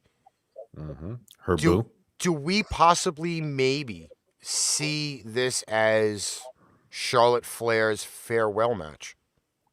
Never. Not a chance. Not a chance in hell. Probably not. They would have teased it. Honestly, I think they would have teased it for probably at least a month if that was the case. Oh, I don't think so. They wouldn't even put her in the match. Like they would go out of their way to embarrass her, and they haven't done that yet, unless this is the start of it. But I don't think so. I guess I'm gonna have to be that guy, huh? Go ahead, do it. There's not a shot. Her contract would have to expire. Bearman. Her contract is not anywhere close to expiring. She just signed a deal like 2 years ago. They gave her a 5-year deal. Unless they buy her out or something crazy happens, there's no way they're letting her go. Yeah. Bearman, who's one of the contract's probably too expensive to buy out it anyway. I'm sorry, Darnell, go ahead. Who's one of the opponents in this match? I'm sorry? Rhea Ripley. Right. Right? What did you say, Darnell? So we have cut a off for a nightmare. second. We have a nightmare match, right? You know what? I hate to say it. Well, okay. So first off, I will say out loud publicly, Jamal, you'll love this one. I'm not sure if you've ever seen the cartoon Foamy the Squirrel. Okay. So she does remind me of the chick in the Foamy the Squirrel cartoon on YouTube. Okay. We've already kind of noticed now that I don't know why you try to cut me off. They put the belt on her, and they did not get what they expected. They did not get the pop that they expected. I know. You know what my thing is about that. And Jamal, I want to hear if you agree with me on this. Yes, Nikki got the title, right? Yep. How did she get the title? Money in the Bank. To me, they trying to keep the women's Money in the Bank somewhat relevant. So you have her drop. Remember last year, she kept it for a whole month. Nah, I don't know about this. You got to a big pay-per-view. You have the Queen on one side. You had the Nightmare on the other side. Now, to be honest with you, in technical terms, I think Jamal's might be right. I think Nikki sneaks out with the title still. Well, I hate saying that. Our pre-show because I believe she probably sneaks out with it. Our pre-show conversation was the fact being that this change of Nikki was not WWE. This was her. Yeah. Same way it was with a bunch of other guys that have walked up and said, hey, I want to do it this way. Let's try it. Let's see what pop we get. Let's go from there. Me personally, Nikki made this change on her own. The Queen to get the title back. I don't want to see that. Because I'm going to use... I don't care what you want to see. I will use the famous line. Jamal has never heard me say the famous line ever. Give it to me. SOS. Same old shit. I don't want to see the same old shit. I don't care what you want to see. I want to see the Queen on top. If you want to see her on top, look up the fucking Andrade porn. Let's not have Charlotte Flair once again be put on a pedestal that she's already been at. I want to. You know the funny thing. You know the funny thing is because we brought up Becky Lynch in the last match, right? I would rather. What would be more entertaining for Becky Lynch to come back and Charlotte has the title? I would rather see Becky Lynch come back and teach all the freaking new dogs new tricks instead of seeing once again Charlotte Flair versus Becky Lynch. If I want to see Becky Lynch going against anybody, if you want to see anybody, you want to see it against a Rhea Ripley. You want to see her against an Asuka, which we all forget The only reason why Becky Lynch gave up the title last year was because she got pregnant. We're setting up long-term Becky Lynch Asuka. We're setting up new Rhea Ripley. We're setting up new Bianca Belair. We want to see something fresh. I don't want to see something that's but guess stored what? away for like that. But check this out. You be talking about pops, right? You have Becky One Lynch. of the biggest pops is that you have everybody who hates Charlotte Flair, right? And finally, that music hits. Whatever city that music hits, it's over because everybody know. Oh, Charlotte's about to get her ass whooped. Listen, they could do that at any time, though. I think I'd lean towards Ricky. Like, you know, you do that with a newer talent with Becky Lynch, somebody that can afford. Like, so you do that with Rhea Ripley. Rhea Ripley could probably take that loss. You do that with, you know, and it'll probably be some bullshit like Carmella or some other bullshit. You know what I mean? Like, just something to get Becky a quick victory and something that doesn't hurt anybody because nobody cares about them. But yeah, having Asuka now, Asuka hasn't had anything to do. I don't think she's hurt or anything. You talking about that's getting her back into the flow of it. I'm talking about. But you wouldn't waste that on Charlotte. You have the biggest female heel in wrestling. The man who music hits. I again, you know what? Like we talked earlier that about crowd would not stop chanting for Becky Lynch for about 15 minutes. They won't stop chanting her name no matter who it is. I understand that, but you know what? At the same way that we were talking earlier about Edge and freaking Seth Rollins 7 years in the making. Okay? Exactly. We are 14, 15 months removed from when Becky Lynch had to relinquish her title in Money in the Bank because she was pregnant. That storyline has been sitting there percolating since that happened. I want to see I want to see Becky versus Asuka. You can see that, but guess what? They're not doing nothing with Asuka. But you know what? That is the way you bring her back. Yeah, for sure. Yes. Asuka comes back and wins the title, and then I don't think Becky Lynch is coming back anytime soon. I don't know why people keep making that assumption. No, just because she's posting workout videos on Instagram. That doesn't mean it's not. It's not. No. It's not the fact she's posting workout videos. She's posting her being at every arena that a pay-per-view is at. Yeah, so she's teasing people. So yeah, they're just again waiting for the correct moment. But you got to remember once again, fans are not going to want to see, and I can guaranteedly tell this, and I will say this as a member of the WWE universe, even though I really don't consider myself anything like that. I don't want to see Charlotte and frickin' Becky Lynch. I want to see something fresh. AEW last night got to see CM Punk after how long? 7 years. And he came out fresh. Mm-hmm. You don't want to see the same stale old bullshit over and over and over again. And this is why people get tired of the product. Ricky, yeah, but if you bring up against somebody who's supposed to be up and coming, you ruin the person that's coming up and coming. Again, I want to see something fresh. I want to see young dog versus older dog. You can get that after she comes back.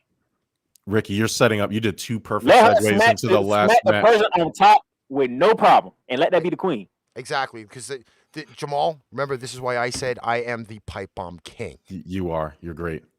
I seen what you did. I seen it. Boom. I seen it. I heard it. Roman Reigns versus John Cena, which is I guaranteeingly will tell you, this will be the match to end the night out. If they somehow drop the ball and have this match first, this is not first. It's already the main event. They already confirmed that. This is already the main event. They've been confirmed ever since. It would not make sense if this was not the main event. I mean, come on. They already ruined the match.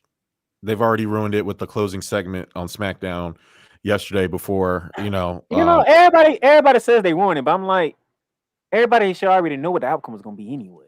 Yeah, but there's a difference between knowing the outcome, the projected outcome, right? Anticipating an outcome, analyzing, and then the win being taken out of your sails. The fact that they even just had the gall to add the stipulation that if Roman loses, that he'll leave WWE, that completely makes me not want to watch the match. Even though I already knew Roman was going to win the match, there's like that 1%, like, holy shit, he might lose. But then you throw in the stipulation that if I don't win, I'll leave WWE. There's no way John Cena. You know what that tells me? What? Roman Reigns gonna be on they're gonna make Roman Reigns so he's on the verge of losing multiple times, and it's gonna gravitate people into it. Hell no.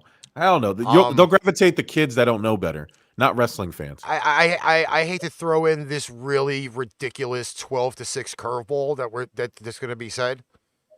There's been way too many little hints that Roman actually may disappear for a while. And it's the one thing a lot of people have not picked up on. Okay? Now, granted, this was probably, I may have misinformation on this. Okay. But he was in a movie 2 years ago. Oh, he wasn't in there for long. He wasn't in there for long, though. Ricky, are you speaking on when he faked cancer? No. Well, the cancer thing is real from the research that I've done. But he did disappear. He did disappear. That was real. That was not fake. He faked. It was real. Hobbs and Shaw. No, that was real. Either way, he did slip away for a little while, and he did Hobbs and Shaw. Now, all of a sudden, here's the miraculous thing that every promo that he's done since Cena showed up is he's been talking about movies and making the big money in the movies and this, that, and the other thing. This gives me the inkling because they only have Cena signed for this year alone for 15 appearances. That is a little weird. So let's just say, miraculously, as much as people don't want to see it happen. Oh, are you saying there's a chance that he? Are you saying live on all these platforms that we on?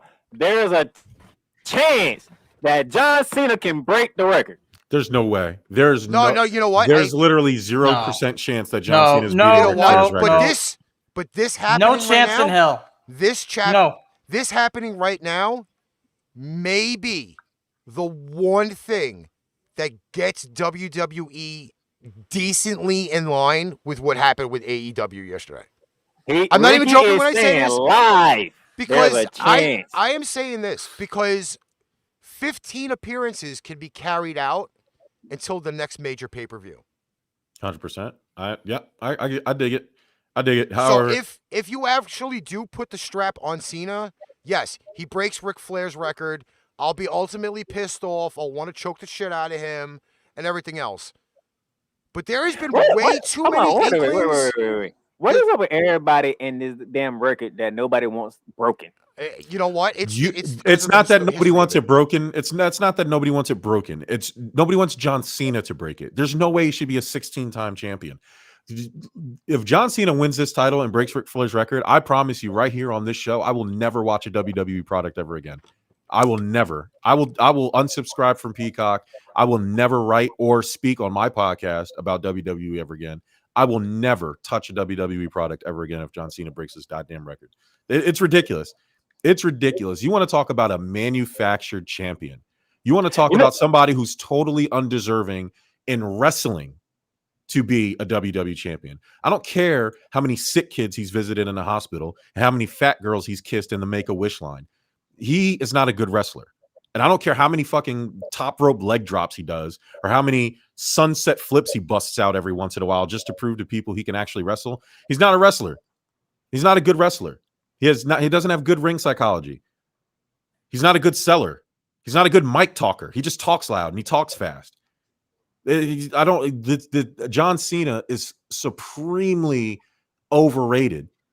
When you get more times at the plate in baseball, yeah, there's a chance I'm going to hit more home runs than a guy who doesn't get as many chances at the plate. That's just the way the business works. And that what that does is that fools people into thinking you're greater than you actually are. When you're in every single main event for 10 years, people are going to remember you as a great. That's just how it works. That's an interesting thing that you just said. Because me and Bearman, we did the best on the mic tournament, right? We did. And we didn't see nobody who was picking against John Cena, right? When it comes to mic skills.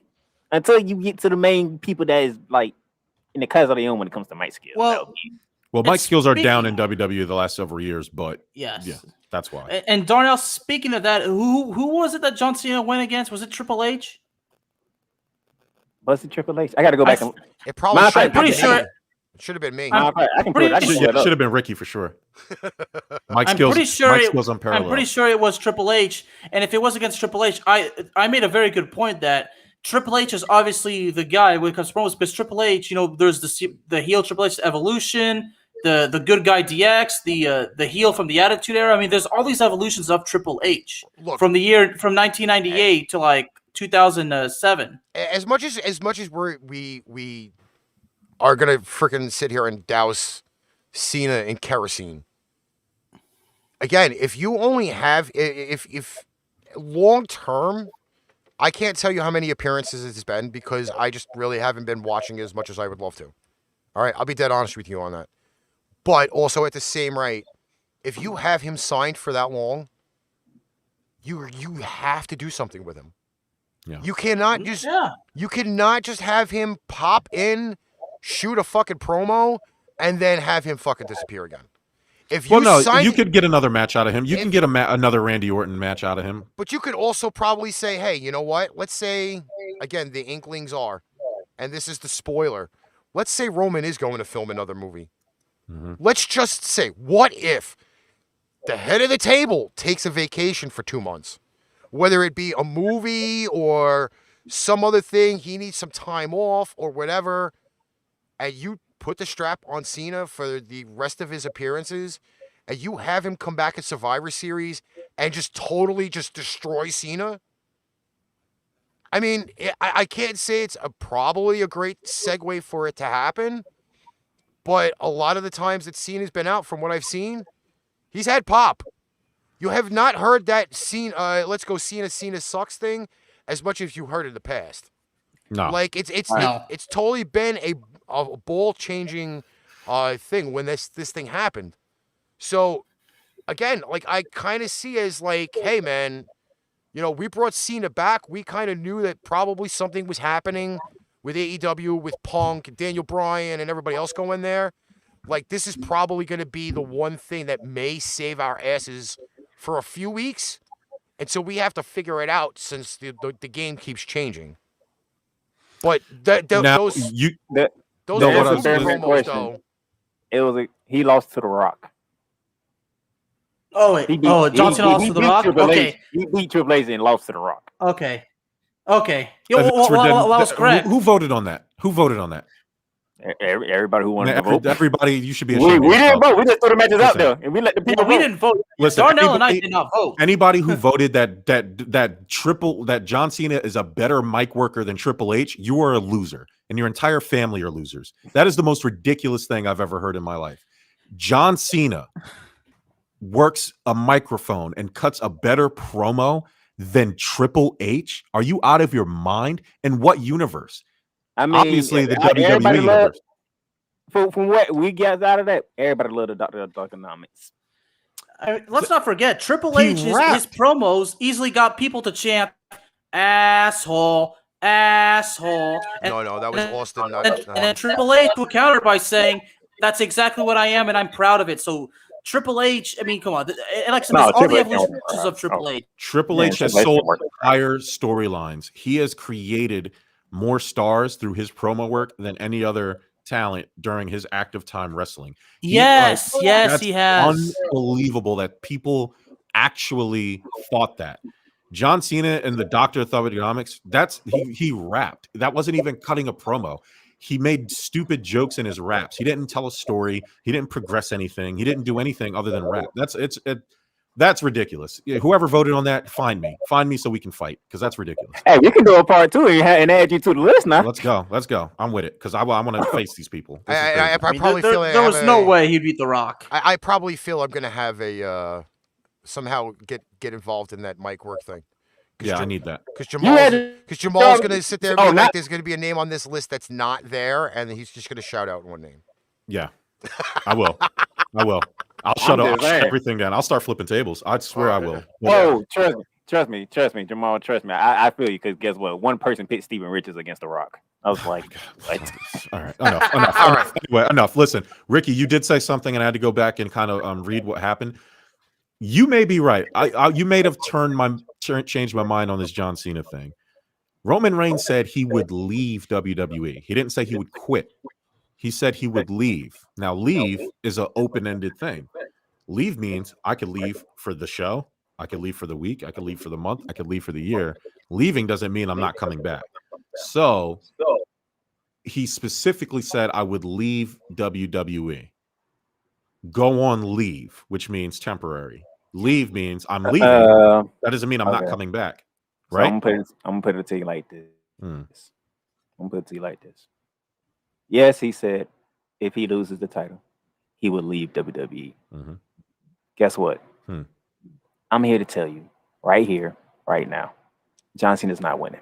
Oh, I don't think so either. I'm just saying. No, he ain't winning. It's less ridiculous than it went. I went on a whole tangent. That's all the reason I said it. On the edge of their seats because it looked like Roman Reigns finna get beat here. Mm-hmm. Oh, he almost got beat there. He gonna put him in the STFU. Is he gonna tap? Is he gonna tap? They're gonna have multiple moments when you gonna believe. They're gonna try to make you believe Roman Reigns is finna lose the title. Roman Reigns is gonna win that title. Oh, I believe it. It's less ridiculous now that I read that he said he would leave, and so now it's not as laughable. I could see him with Ricky's conspiracy theory makes. I will say this though, compared to what happened years ago, this storyline went a lot more better than the first time these two were put together. Well, because people like they were. It was the Roman Reigns. They were walking out of Roman Reigns' main event matches, which is another reason why people like this generation of stars is ridiculous to prop up some of these newer talents. It's nowhere close to what it used to be. In no way would they walk out of any of Triple H's or Kurt Angle's or The Rock's main event matches like they were with Roman Reigns. They wouldn't. They would. They just you didn't see that happening, and so. And you know that's one of the reasons why I love these two going at it because they brought all that back up. Yeah, they brought some old stuff. But I'm like, I like what y'all doing with this. No, Roman Reigns saved himself. Well, I should say Paul Heyman saved Roman Reigns, but Roman Reigns turning heel was the greatest thing they've ever done. So it's been good for SmackDown. He probably needs this win to legitimize himself. I would look for a clean victory here, but I probably wouldn't expect it. I expect some type of interference to screw John Cena. Well, and then the maybe we get a Usos will rematch. interfere. Yeah, the Usos are definitely going to interfere. Usos, Paul I don't know Heyman. because we haven't seen the Usos the whole time. That's exactly why it's primed for them to interfere.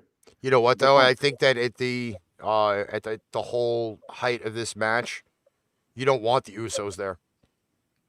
Probably not. You don't want them there. You want it legitimately to show if you are going to have Reigns win and be that dominant, you're going to want to have him legit one-on-one against Cena. There's not going to be any bloodline. He has to beat Cena clean. It's got to be clean. Because if it's not clean, guess what? You're just going to rehash this same shit from SummerSlam at the next pay-per-view. Or you're going to do it at the next pay-per-view. You're going to have Cena take a few weeks off, come back and maybe do it at another pay-per-view. As much as we love to see Edge, Daniel Bryan, and Reigns, and then you had Bryan versus Reigns, and then you had Edge versus Reigns. If this is going to be a Cena-Reigns thing, you're only going to want this twice. And again, if Reigns disappears and you have Cena running around with the strap, you're only going to have Reigns come back to win the match, but that's going to be in a total different ballpark. Yeah. Question for you, fellas. Totally. Biggie is Mr. Money in the Bank, even though Baron Corbin has the contract. Mm-hmm. Ridiculous. Are you think they just setting it up for Biggie to cash in? Not this time. Not this. No, I'm not talking about. I'm not even sure if they're even going to have. I'm not even sure because it's not even listed on the website or anything else that I've read that even Big E's even involved in this freaking pay-per-view. No, I'm not talking about it. I'm talking about having Roman Reigns beat John Cena. Like we talking about Brock Lesnar, Bobby Lashley beating Goldberg, big name, legitimizes you. You know, beating Cena, hey, he can really say acknowledge me with authority after that. Mm-hmm. They just setting it up for Big E to cash in and win the title. Know what? As much at as SummerSlam? No, not at something. I'm just saying. Oh, that's in the wait. That's in the waiting process. We have a comment that says Brock Lesnar comes back and beats up Cena. I don't think that's in anything in the cards. right now because I don't Hey, see. Because you know what? John Hey, Cena already gave me Bliss Suplex this City, is so this is my John thing. Cena won mine. If you're gonna see Lesnar, you're gonna see him Monday Night Raw. It usually always happens after a pay-per-view where they've either dropped the ball or they did something that they really didn't mean to do during the pay-per-view, and it's their way to correct it. You're not gonna see a guy like Lesnar show up tonight. You're not gonna see anything happen with Big E. Why? Because he's not even involved in the card. Right. And now you have Corbin stealing his briefcase. Obviously, you're not going to have anything with Big E tonight. So let's just totally get the Money in the Bank shit out of the way. No, I would not. You know why? Because I'm telling you, they setting it up. What are they going to set up? Baron Corbin to freaking cash in Money in the Bank? No, That would be that'd awful. be even worse. Baron Corbin shouldn't even be on this roster. It's unbelievable. They released Bray Wyatt and Corbin's on this roster. You know when you're going to see Baron? Will be probably the last thing because I want to kind of close this thing up. You know when you'll see Baron Corbin again? When? The King of the Ring tournament. Yeah. Monday Night Raw. You'll see him. You'll see him again back in the King of the Ring tournament because wrongfully he had his crown stolen and it was his downfall. But that's besides the point. Hey, he lost the match. Alrighty, Jamal. Baron Corbin sucks. My man. My brother. Yes. This Promo was awesome. time, baby. Listen, guys. Ricky, I appreciate you coming and inviting me to this thing. You know, the Pain Train Pipe Bomb is a proud member of the Give Us a Shot Network. Give Us a Shot Network. If you have a podcast that you want to promote, you don't know how to monetize it, you want to get it out there, you want just or you just want a bunch of dope ass podcasts to listen to, like Pain Train Pipe Bomb or the Markout Club, which is my wrestling podcast, or Stuff About Sports, which is our don't tell the guys at the Divide this. It's probably our flagship show. I mean, I'm on the show, so it's definitely our most popular. But you know, we do a bunch of dope stuff, man. We're just a bunch of guys with some podcasts, and we help each other grow and be a part of the network's been great. We've meeting guys like Ricky. You can check us out at giveusashot.network if you want to just listen to a podcast, or if you want to sign up, there is a join the network tab, and you can fill out the questionnaire, and Mike or Ty will get up with you on that. All right, Bear Man, go ahead and let them know, because you already know what time of the year it is for us. Well, football season's around the corner, folks, which means Cowboys talk is coming back. Just like always, the truth, the whole truth, and nothing but the truth, so help me God, and I will be tougher than I have always been. And also check out Into the Net FC, the best soccer discussion podcast in the world. Be sure to check out Rage Quit if you're a video game nerd. And if you want to hear wrestling in a good and educated way, Wrestling with a Bear is the podcast for you, ladies and gentlemen. I'm going to check that out. Search for us on Facebook and Instagram at Stuff About Sports, at Give Us a Shot Network. And I want to collaborate with you guys and talk shit about the people who don't know how to rank people with mic work in WWE. I'm sure Chris would certainly be intrigued. Yeah, let's go. No doubt Chris Rex would be intrigued. It's all on you. Oh, yeah. Hey, you heard, Bear Man. It's football season, so you already know. You know where I'm coming. Ramley talking about the LA Rams. I already know. I put the Rams on the clock because the Super Bowl's in LA. Just to let you know. And y'all know how I am. Just like Bear Man said, the truth, the whole truth, ain't nothing but the truth. My Buffalo Bills will see you there. Hey, I'm all for it. We owe Buffalo Bills anyway. All right. We owe Buffalo anyway. But hey, y'all already know. And plus, y'all already know what's coming Tuesday, but I'm going to leave that to Ricky. Okay, so I'm going to take over the big dog spot, so to speak. My man. First off, this was a ultimately crazy ass week for doing shows. 2 Pipe Bomb radio shows on the Spreaker.com and SoundMachine.fm. We had Pipe Bomb on Thursday night. Now we're doing the SummerSlam preview show. So it's been a big week for shows. I've been on the mic 4 days this week. Once again, I thank Darnell. I thank Alex. And I especially thank Jamal for coming on. Because me and Jamal have been working for a long ass time together, and this has been a long time coming. But the next week is just as busy as it usually gets. Pipe Bomb Radio's on at 4:30 on Tuesday. Then the premiere of Arch Rivals Football, Tuesday night, 8 p.m. Same platforms you guys are watching it on right now is where we will be at. Facebook, YouTube, Twitch, and Twitter. And we're going to be covering a lot of the preseason, The regular season episode is September 7th. Cannot wait for that.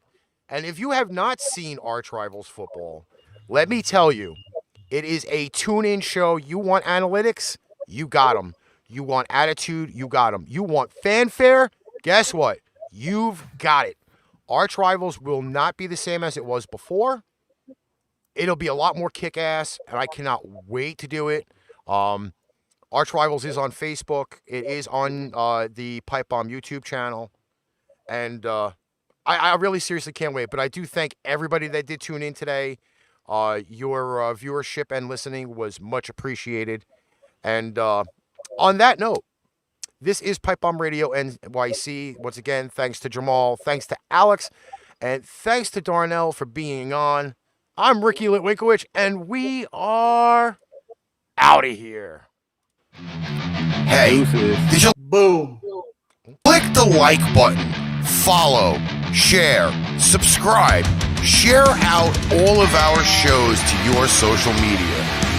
Don't forget, check out paintrainpipebomb.threadless.com for quality merchandise at amazing prices. Tune in next time for PIpebomb Radio NYC, and we'll catch you on the flip side.